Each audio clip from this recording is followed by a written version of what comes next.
Yesterday I made the chia pudding, or however you say it. I did overnight. I'm gonna pour my chia pudding on my bowl, and just like that, our chia pudding was ready overnight. Make sure you guys soak your chia before you eat it.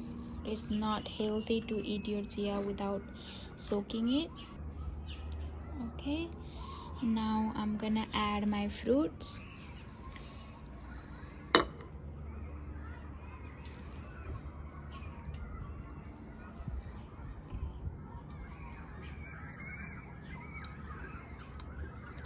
You guys are hearing the kid in school. I think they have lunch break right now, which is why you guys are hearing the kids.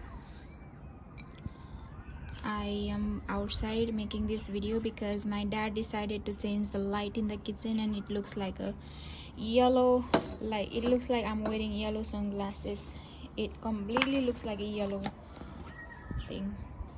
Just like that, add any kind of fruits you want, and you can add protein, like peanut butter or honey for sweetness. I am only doing natural because I don't want to sweetness that comes from banana. That's enough for me.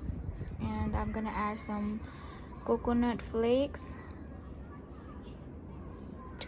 Just like that, our breakfast is ready. Let me give you guys closer look of my breakfast.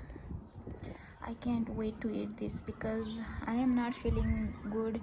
I feel so sick, so I needed something that would help my body to feel well and to help my body to recover. And this is the best breakfast I can eat when I'm sick.